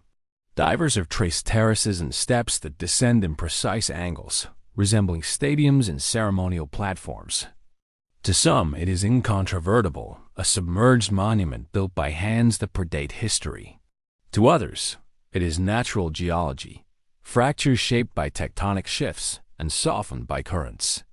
Both sides stand firm, each dive fueling arguments that stretch far beyond the water. What is undeniable is the awe of those who swim there. The sense of standing, weightless, inside a place that feels too deliberate to be coincidence. The same is true for the Bimini Road. For decades, divers have studied its massive blocks, arranged with uncanny regularity, vanishing into the distance. Geologists explain them as natural formations, created by the fracturing of limestone. Yet believers see more a path laid by a vanished people, a fragment of Atlantis itself. The evidence remains ambiguous, but the emotional power of the place cannot be dismissed. To swim above it is to feel history breathing just beneath the sand. Cuba's underwater formations raise even sharper questions. The sonar scans suggest vast geometric structures 2,000 feet below, far deeper than sea levels, are believed to have risen in human memory. If they are man-made, they point to a civilization far older, far stranger than we imagine. If they are natural, they are still uncanny in their symmetry. The debate remains unresolved, but the possibility alone electrifies the imagination that a city once stood there, now lying silent in the dark. Explorers live at the edge of that tension between skepticism and wonder, science and myth. They return not only with artifacts, but with stories of statues raised from silt, their faces eroded yet expressive, of anchors resting in depths where no ship should have sailed, of carvings whose meaning has been lost to water and time. Each find, whether proven or not, pushes us closer to confronting the question, how much do we truly know of our past? But the abyss offers more than evidence. It offers perspective. Those who enter it often speak of an overwhelming humility. To drift through ruins submerged for thousands of years is to realize how fragile human achievement truly is. Cities rise, empires flourish, and yet, with one shift of earth or one rise of tide, they can be erased. What we call permanence is only illusion. The ocean, patient and vast, has no need to remind us. It simply waits, and in time, it takes. Perhaps this is why explorers describe their work in spiritual terms. The silence of the deep feels like a cathedral, the light of a diver's lamp like a candle flickering in sacred darkness. The ruins themselves seem alive, not in motion, but in present silent witnesses to lives long gone, bearing stories they cannot tell. To walk those corridors, even weightless, is to feel history press close against your skin. Science demands caution, but wonder demands surrender. Somewhere between the two lies the truth, and explorers continue to risk everything to find it. They push deeper, map farther, and listen more closely, not because certainty awaits, but because the search itself is a kind of answer. For in the abyss, every ruin, every shadow, every echo is a reminder. The sea is not empty. It remembers. It guards. And perhaps, if we persist, it will one day reveal the full story of the empires it has taken. In the silence of the deep, time dissolves. Seconds stretch into eternities, and each breath drawn within a mask feels like a covenant with survival. The abyss has a way of stripping explorers bare, not just of air and warmth, but of certainty itself. For all their instruments, for all their maps, they remain intruders in a kingdom that does not belong to them. Here, the ocean does not roar, it whispers. The hum of sonar, the flicker of artificial light, these are intrusions. Fragile flickers against a darkness that has lasted since the world began. When those lights sweep across shapes carved by chance or by hand, explorers feel a rush unlike any other. The heart insists it is a temple, a staircase, a monument. The mind demands restraint, logic, patience. In that clash between instinct and discipline, the abyss exerts its power. For every confirmed discovery, there are countless illusions. Shadows that seemed like arches dissolve into stone. Patterns that appear deliberate collapse into rubble. The sea knows how to play tricks. Yet it also rewards persistence with undeniable truths. Amphorae resting intact on the seafloor, streets swallowed by tides, harbors fossilized in silence. Proof that not every ruin is a mirage. It is in these moments, between doubt and revelation, that explorers glimpse something greater than themselves. They are reminded that human history is not a single line, but a tapestry frayed, torn, and rewritten by forces beyond our control. Entire chapters have been lost to the waves, and each fragment recovered is a thread pulled back into the weave. Yet, even as they gather these threads, explorers know they are only brushing the surface. The ocean guards its secrets jealously. More than 80% of it remains unmapped, unseen. Entire cities could lie hidden in those depths, preserved beyond imagination, waiting for discovery. The abyss is not empty. It is a library whose shelves we have barely touched. But to pursue that knowledge is to accept the weight of danger. The ocean is merciless to arrogance. A single failure of oxygen, a miscalculated ascent, a breach in a submersible hull. These are not inconveniences, but endings. Every descent carries the possibility that the explorer will not return. And yet they dive again, not out of recklessness, but because the call of the abyss is louder than the call of fear. Some describe it as an addiction. Others call it a duty. For those who have glimpsed ruins veiled in shadow, there is no turning away. They feel compelled to return again and again, as though the sea itself has marked them. Each dive becomes not just a mission, but a pilgrimage, a return to a sacred place where the line between myth and history blurs. And perhaps that is the essence of exploration, not the collection of facts, but the embrace of mystery. To enter the abyss is to accept that some questions may never be answered, that some cities may remain only in legend, that some monuments may crumble before they can be proven. And still, we search. Because in the searching, we affirm what it means to be human. Restless, curious, unwilling to let silence have the last word. As explorers ascend, leaving behind the ruins and shadows, they know the abyss has changed them. The world above feels louder, faster, thinner. The memory of that darkness lingers, a reminder that beneath every horizon lies another frontier. And with each return, the question grows heavier. What else waits below? The abyss does not answer. It never has.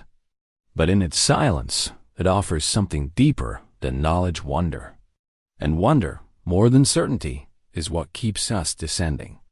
And so the explorers rise back to the surface, carrying fragments of stone, fragments of truth, and fragments of awe. Behind them, the ruins remain, patient as ever, watching the lights fade. Ahead of them lies the promise of return. For the sea has not finished its story. It has only begun. When the tide pulls back across an empty shore, what remains are traces, footprints, shells, fragments of driftwood. They are not the whole story, but they whisper of what passed before. The ruins that rest beneath the sea are much the same. They are echoes of voices we will never hear, reminders of lives lived and lost, fragments of civilizations that once stood proud against time. To look upon them is to feel the hum of human persistence. These were not temporary camps, not fleeting settlements. They were cities, temples, sanctuaries, places built to last. And yet, the ocean claimed them. Streets that once rang with laughter and trade are now pathways for eels and rays. Columns that once supported roofs of wood and marble now lie half buried in silt. The sea has silenced their songs, but it has not erased them completely. Civilizations, like people, long for permanence. The Egyptians carved into stone to outlast the centuries. The Mayans aligned their pyramids to the stars to inscribe their presence in eternity. The Greeks and Romans raised marble and concrete, confident in their endurance. And yet, permanence is an illusion. Earthquakes split foundations. Floods sweep through valleys. Seas rise, and what was once eternal becomes ephemeral. Still, the echoes endure. In Plato's words, in the midst of flood and fire, in the legends passed down from one generation to the next, we hear whispers of those who came before. Archaeology may confirm some, dismiss others, but the resonance remains. Every submerged ruin feels like a reminder that myths are not merely inventions. They are memories blurred by distance, stories told around fires that tried to make sense of what was lost. When divers swim through these ruins, they do not simply map stones. They map echoes. They feel the gravity of absence, the weight of knowing that each block, each carving, was once touched by human hands, shaped by human dreams. The abyss holds not just structures, but intentions, the ambition of builders, the faith of worshippers, the everyday lives of those who never imagined their world would vanish beneath waves. And perhaps that is the deepest echo, vulnerability. These cities were not destroyed by armies, but by forces beyond their control. Tides rose, earth shifted, storms raged. The same could happen to us. For all our towers of glass and steel, for all our satellites and skyscrapers, we too live at the mercy of nature. The ruins remind us that we are not invincible, that our civilizations are as fragile as theirs once were. Yet the echo is not only warning, it is inspiration.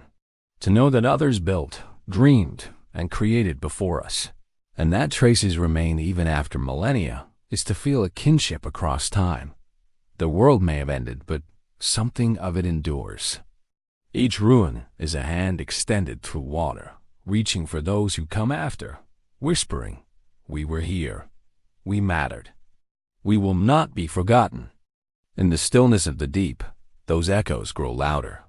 They remind us that history is not fixed, but fluid, that every discovery reshapes our story, that we are not the beginning, nor will we be the end, but part of a continuum stretching beyond memory. The sea has hidden civilizations, but it has not silenced them. Their echoes rise with every discovery, every dive, every fragment lifted to light. And if we listen closely, perhaps we can hear not only their voices, but our own reflected within them. Stories outlast stone. Even when temples crumble and columns sink into the sea, the tales remain, carried forward in whispers, reshaped in myth. Across cultures, across centuries, echoes of lost civilizations surface in legend, reminding us that humanity has always tried to preserve what the ocean takes. Plato's account of Atlantis is perhaps the most famous of these echoes. Written not as history, but as allegory, it nonetheless feels tethered to something real. He described an island of extraordinary wealth and power, swallowed in a single day and night of misfortune. Scholars debate whether it was fiction, memory, or a mixture of both. Yet the story endures, its resonance too great to fade. Why? Because it touches a universal truth: civilizations fall. No empire, however mighty, is safe from collapse. The flood myths of the world carry a similar weight.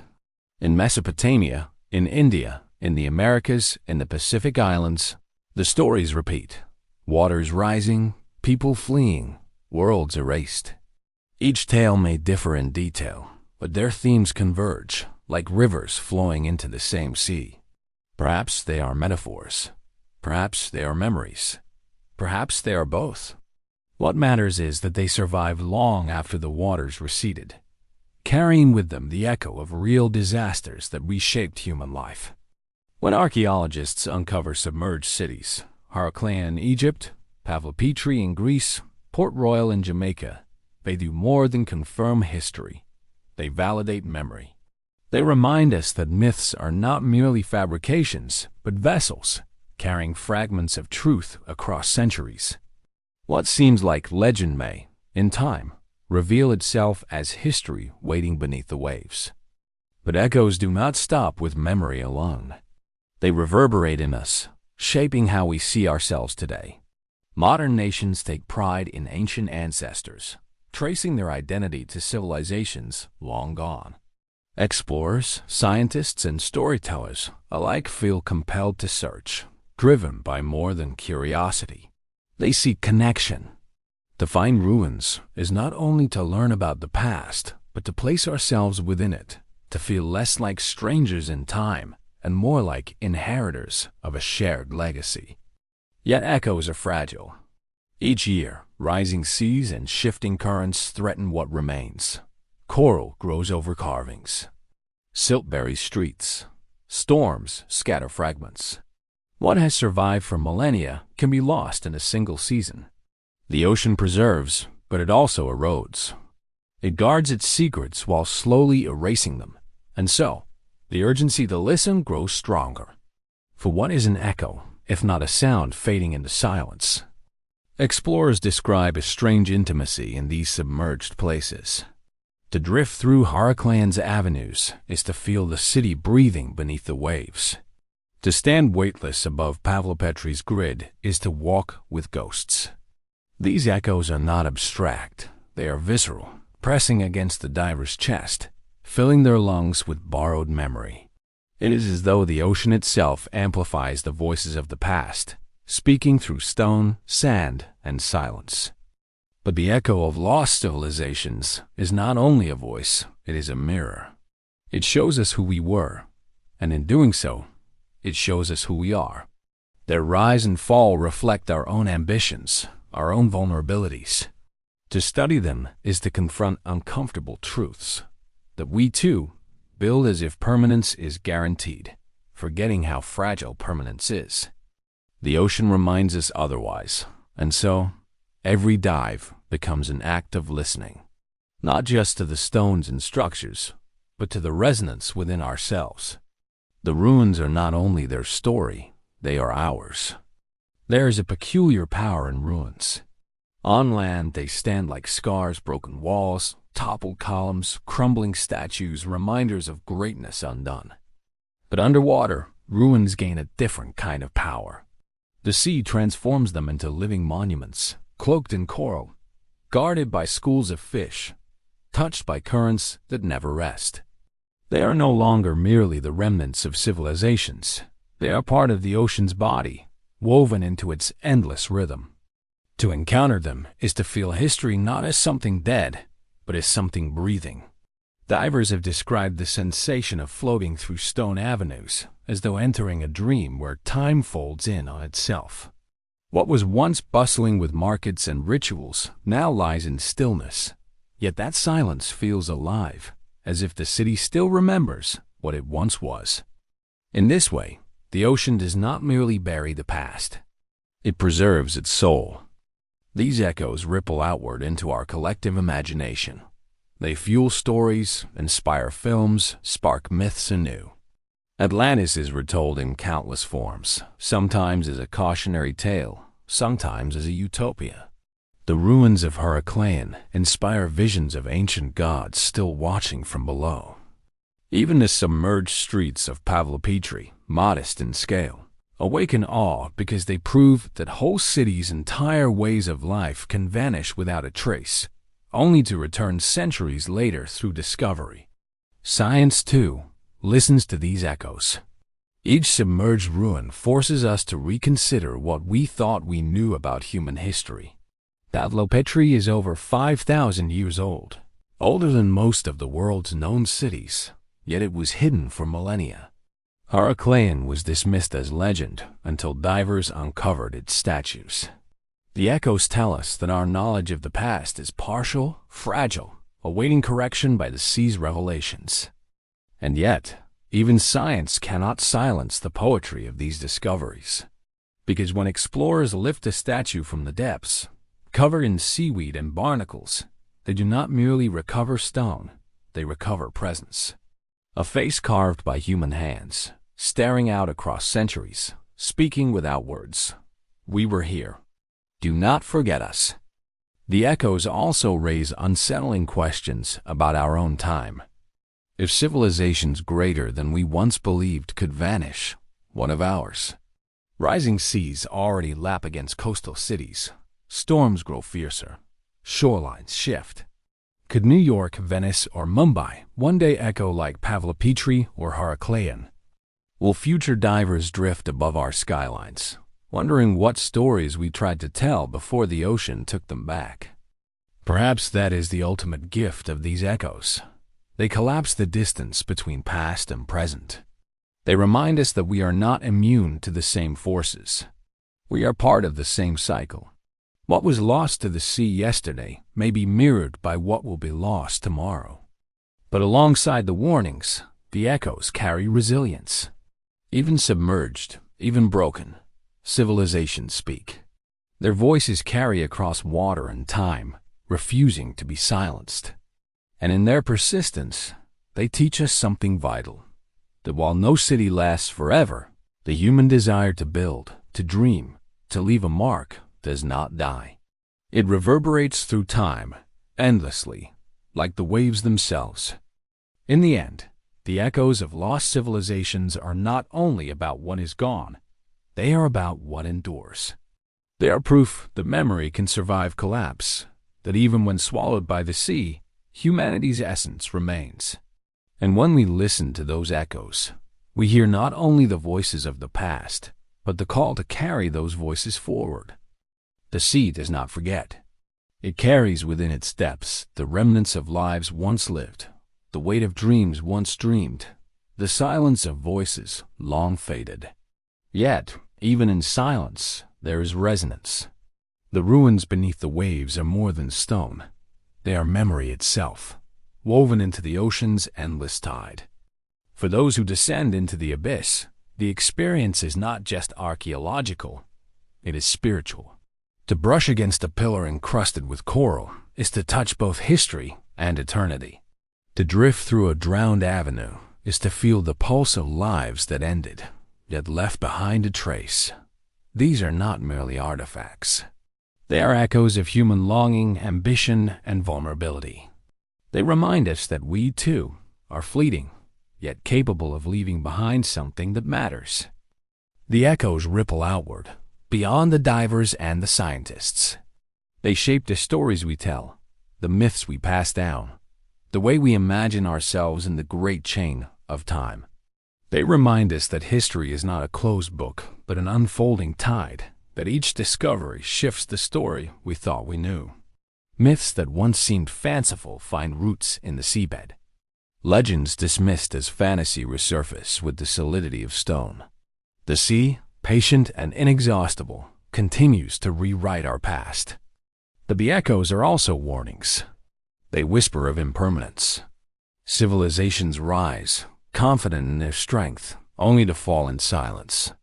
They teach us humility, that no tower is beyond the reach of water, no empire beyond the reach of time.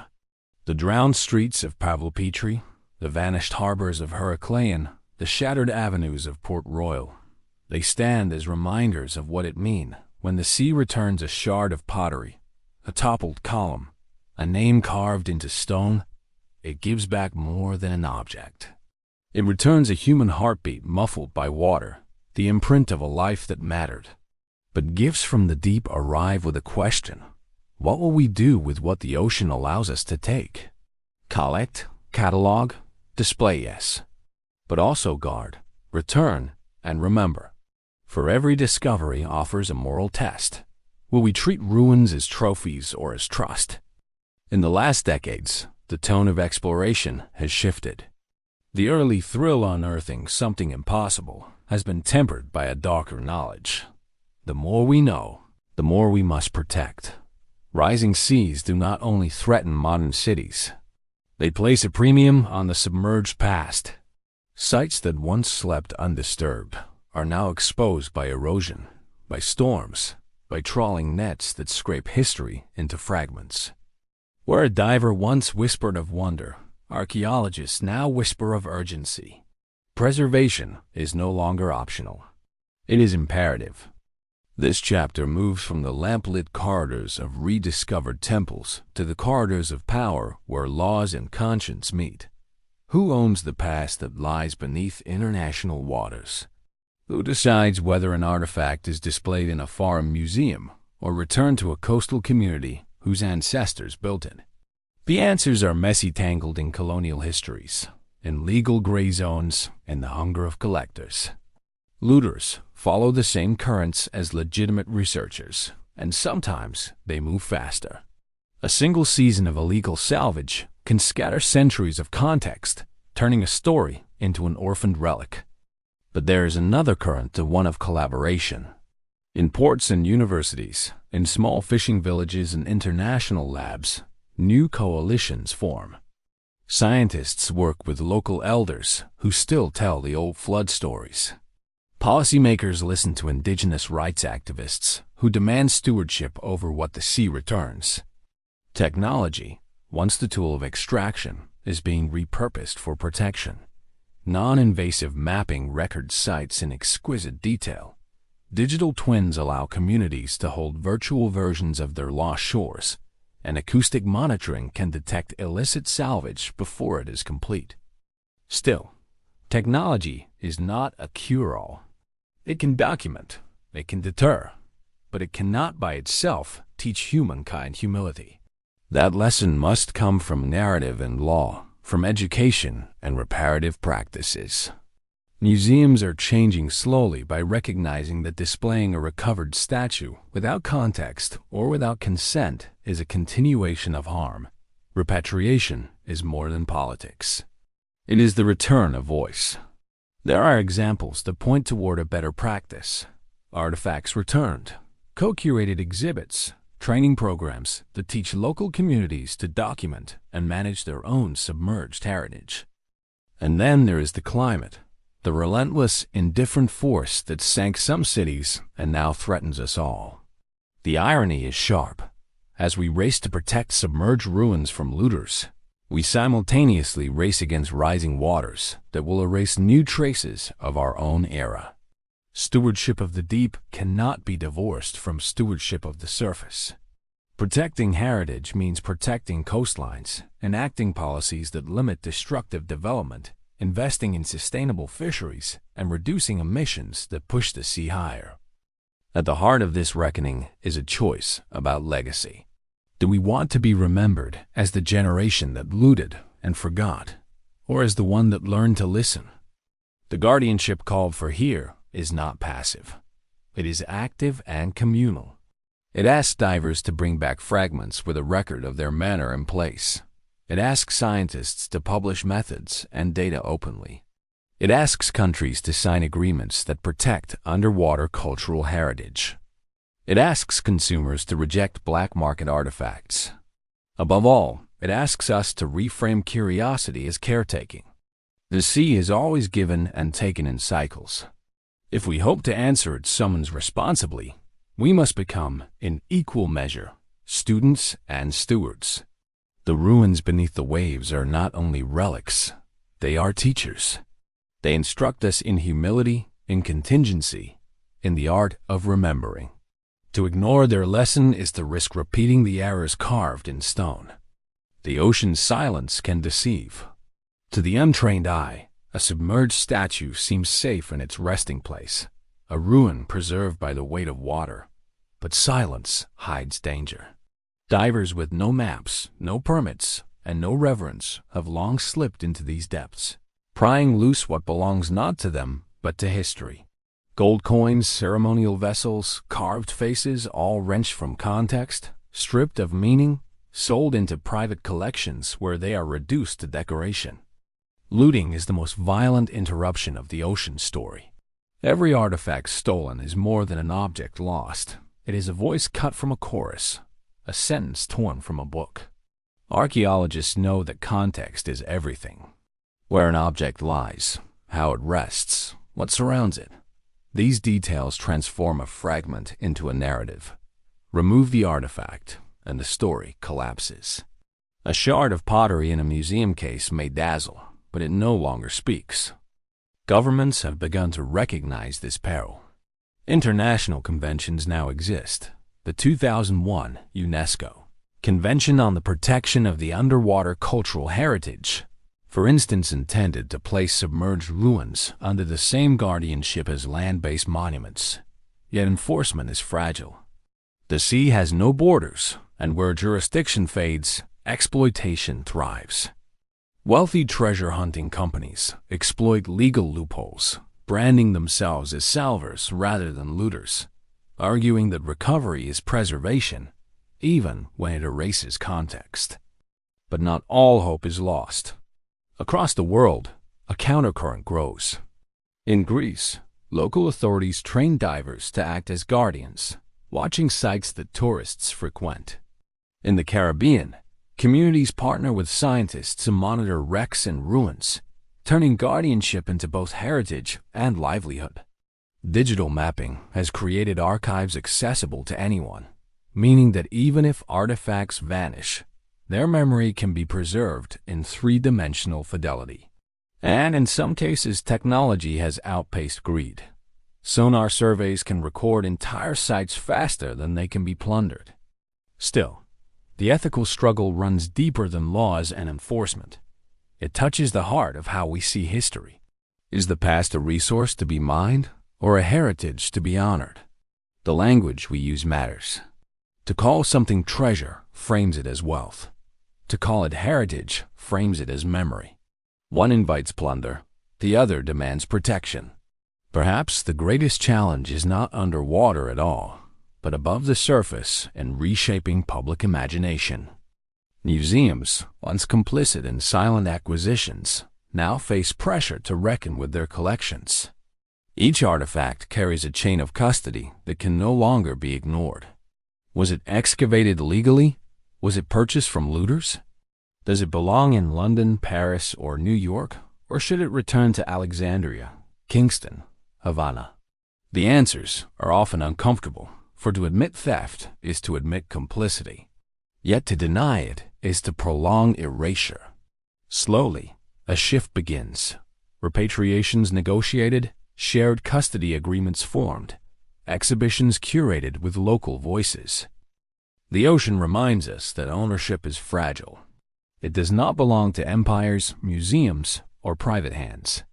It belongs, if it can belong at all, to humanity. To guard it is not merely to preserve the past, it is to protect the stories that bind us. If a column lies hidden beneath the waves, let it lie, documented and remembered.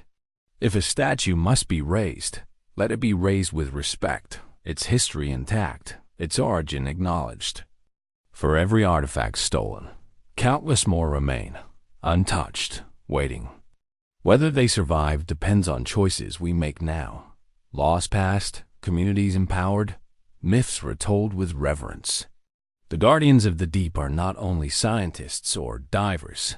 They are all of us if we choose to hear the ocean's call. To forget the fragility of human creation. And yet, there is hope in these echoes. For even in their ruin, these cities speak. They have not vanished entirely. Their stones still stand. Their memory still breathes. And through us, the divers, the storytellers, the listeners, they endure. The echoes remind us that while the sea may take, it also preserves, gifting us fragments of eternity to carry forward. Perhaps this is the ultimate truth the ocean offers, that nothing is ever entirely lost. That stories can outlast cities, and memory can outlast stone. That even when the waves close over us, something of who we are remains. In that way, the echoes of lost civilizations are not only a message from the past, they are a promise for the future. As long as we continue to search, to listen, to remember, the voices of those beneath the waves will not fade. They will move through us, shaping our choices, humbling our pride, inspiring our dreams. The ocean's silence will continue to speak, and if we are willing, we will hear. For the sea keeps its secrets, but it also shares its echoes. And in those echoes, humanity is never truly lost. The sea that swallowed ancient cities is rising once more. The same force that drowned Pavlo Petri, Heraclean, and countless unnamed settlements now laps at the shores of our own world. What was once myth, a punishment of gods, a sudden cataclysm, has become fact measured in centimeters, degrees, storms. The waters creep higher, not with sudden fury, but with relentless patience. If history is a mirror, then the reflection it offers us now is unsettling. Modern skylines glitter with steel and glass, towers piercing the heavens as if to defy impermanence. But the ocean does not negotiate. In Miami, in Jakarta, in Venice, the sea presses inward, swallowing streets just as it once swallowed temples. Engineers raise barriers, pump water, build higher levees, that the tides return tireless. Already, communities retreat from shorelines, abandoning homes to salt and ruin. What we see today is not destruction in theory. It is the prologue of submersion. The irony is sharp. As we dive into the depths to study the lessons of the drowned, we stand on the edge of repeating their fate. The ruins below are not only history, they are prophecy. They whisper that no city, no matter how strong, is beyond the reach of the tide. The same currents that carried amphorae across Mediterranean harbors now carry plastic and oil. The same storms that unmoored wooden ships now unmoor modern lives. Scientists warn us with data. Ice sheets collapsing, oceans warming, storms intensifying. But beneath the data lies the same truth inscribed in drowned ruins. Hubris is fragile. Civilizations collapse not only from external forces, but from within when they ignore warnings, when they build as though permanence were possible. The sea does not punish, it remembers. And it rises to remind us. Yet, within this reckoning, there is still renewal. Coastal communities, once passive victims, are becoming guardians of their own fates. Floating schools in Bangladesh, mangrove forests restored in West Africa, ancient water channels revived in Peru. Each act a reminder that resilience is possible when memory is honored. Technology, too, rises to meet the tide. Sea walls engineered with living reefs, predictive models guiding urban retreat, satellites mapping not just ruins of the past but vulnerabilities of the present. Still, technology cannot absolve us of responsibility. To act without humility is to repeat the same arrogance that left ancient cities vulnerable. True renewal comes not from domination of the sea, but from coexistence. To build with the tides, not against them. To learn from the ruins that silence is not safety, that ignoring the sea's warnings leads only to erasure. Perhaps the most profound lesson is this: the line between past and present is thinner than we imagine. We are not so different from those who once built temples by the shore, confident the waters would stay. Our maps are larger, our tools sharper, our reach wider, but the tide rises indifferent. It does not care for our progress. It waits only to remind us that nothing we build is beyond its grasp. The question, then, is not whether cities will drown. Some already have. Some already will. The question is whether we will listen to the echoes and change course, or whether our ruins will one day join the chorus beneath the waves. The sea has always spoken. Its voice is not thunder but persistence, not fury but rhythm. Every wave against a shore is a reminder. Time is not ours to command. The drowned ruins we uncover are not relics of strangers. They are warnings carved into the deep. They whisper of pride, of neglect, of beauty left unguarded. They tell us that to forget is to lose, and to lose without learning is to vanish twice. And yet, for all its silence, the ocean offers us a covenant. What it preserves with care. A temple pillar, veiled in coral. A bronze statue, sleeping beneath sand. A mosaic floor, where fish now trace patterns across forgotten gods. These are gifts, reminders that memory does not die if we choose to carry it forward. But to accept such gifts is to accept responsibility. Not to plunder, not to exploit, but to protect. Guardianship is not confined to divers or archaeologists.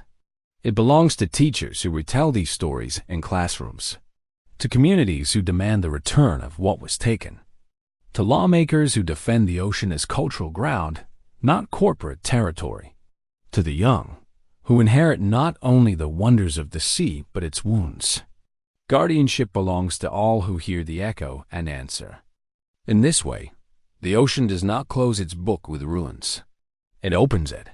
Each discovery is a new chapter, each dive a new sentence, each artifact a word stitched into humanity's unfinished story. The drowned cities are not only endings, they are beginnings. They remind us that our legacy is not fixed in stone, but in choice. The renewal lies here, in the decision to remember differently, to see the sea not as an adversary, but as a partner, to honor not just what we find, but what we leave undisturbed, to understand that preservation is not only about saving the past, but about shaping the future. The ruins beneath the waves are proof that beauty can endure catastrophe, that memory can survive silence. And if memory can survive, so can hope. One day, centuries from now, others may dive where our cities once stood. They may brush away sand from the steel bones of bridges, the glass skeletons of towers. They may ask who we were, what we built, what we forgot. And what they find will depend on us, on whether we chose guardianship or neglect, reverence or arrogance.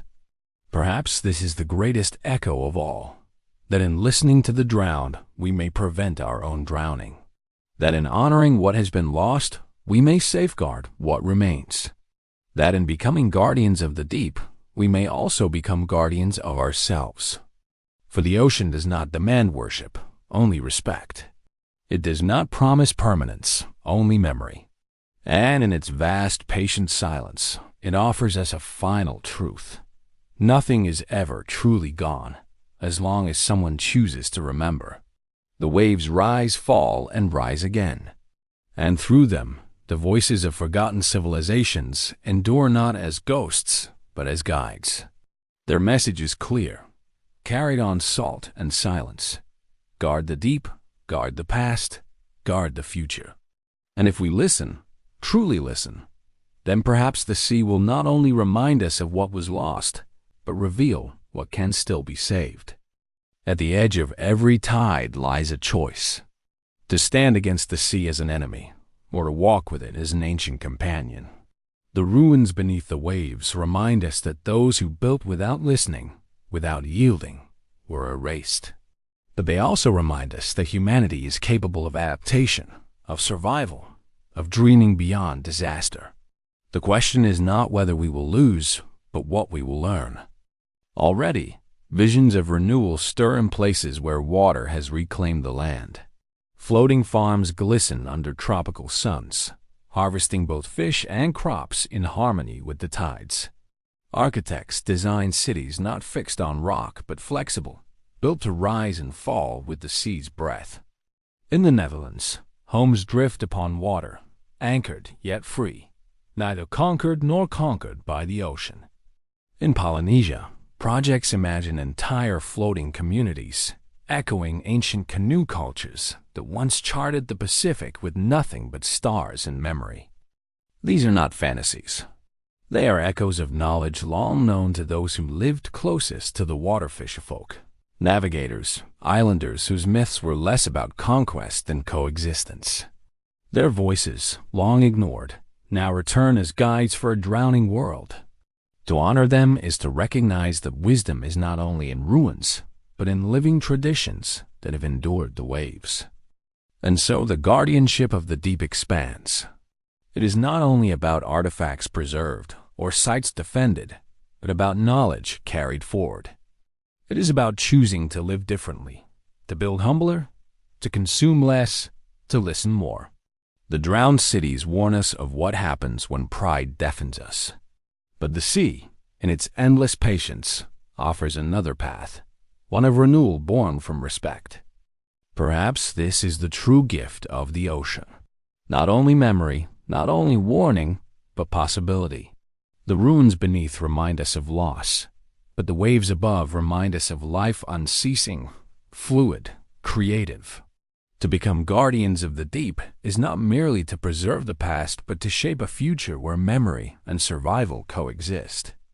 Imagine it, a civilization that does not fear the rising tide but flows with it. A world where submerged ruins are not graves but libraries, where every dive is an act of remembrance, where every coastal city is built with the humility of tides in mind. A world where to be human is not to resist the sea, but to move with it, as our ancestors once did. The sea is vast, eternal, unyielding. But within it lies not only the weight of what we have lost, it holds the promise of what we may yet become. If we are willing to listen, if we are willing to learn, if we are willing to guard not just ruins, but the rhythm of the waves themselves, then perhaps the civilizations to come will not be drowned, but carried forward like driftwood, like song, like memory, into a horizon unbroken by silence. The ocean waits. Its voice is steady, patient, ancient. It does not ask for fear, only respect. It does not demand surrender, only humility. And in its infinite depth, it offers us one last truth. We are all custodians of tomorrow. What we guard today will shape what is remembered tomorrow. The camera drifts upward. From the shadowed silence of ruins to the shimmer of the surface, light fractures across the water like memory reborn. The ocean, vast and unbroken, stretches to every horizon. It has swallowed empires, kept their secrets, and carried their echoes through time. And now it speaks to us not in words, but in tides, in silence, in reminders carved into stone and coral. Beneath the waves, a column tilts.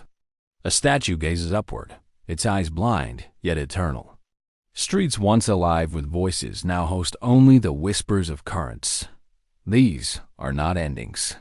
They are reminders. Humanity has always lived on the edge of the tide, building, forgetting, falling, rising again. The ruins tell us that fragility is not weakness, it is truth. And in that truth lies our chance to endure. As we rise from the deep, we carry with us not treasure, not conquest, but memory. Memory of what was lost. Memory of what remains. Memory of what might still be saved. For the drowned cities are not only stories of the past, they are warnings etched in water, guides for a future that is already arriving. The sea does not forget. It does not forgive, nor does it condemn. It endures. It waits. It offers us fragments of our own reflection, asking whether we will repeat or whether we will remember. The choice is ours to turn away or to listen, to guard or to neglect, to be lost or to endure. And so, the final echo resounds. We are not only explorers of the past, we are custodians of the future. The ruins beneath remind us that the ocean is not our enemy, but our teacher. If we honor its lessons, if we walk with humility, then perhaps the civilizations to come will not be drowned, but remembered, not as ruins beneath the waves, but as voices carried forward on the tide.